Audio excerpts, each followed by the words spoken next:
Aksi unjuk rasa dilakukan oleh mahasiswa Peduli Demokrasi dan Birokrasi Sumatera Selatan ke kantor Wali Kota Palembang, menuntut agar kinerja Kepala Dinas Pendidikan dilakukan evaluasi.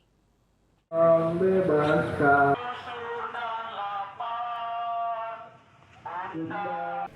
Dalam aksinya ini di kantor Wali Kota Palembang, masa Koalisi Aliansi Mahasiswa Peduli Demokrasi dan Birokrasi Sumatera Selatan menuntut untuk evaluasi terhadap kinerja Kepala Dinas Pendidikan Kota Palembang. Hal ini karena menurut Koordinator Aksi M. Rahman, saat ini dunia pendidikan di Kota Palembang masih menghadapi berbagai persoalan, di antaranya ketimpangan kualitas antar satuan pendidikan, serta keterbatasan sarana dan prasarana, serta menanyakan transparansi anggaran di dunia pendidikan.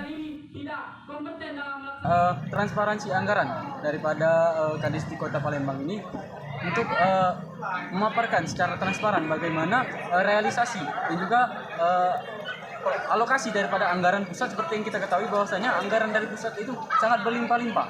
Itu berbagi dua dengan anggaran daripada makan siang bergizi, makan bergizi gratis. Nah, jadi kami pertanyakan kemana anggaran alokasi daripada anggaran itu. Mewakili pemerintah Kota Palembang, Budi Ritonga selaku PLT Sekretaris Satpol PP Kota Palembang mengatakan, jika semua aspirasi yang disampaikan akan ditindaklanjuti dengan mekanisme yang berlaku.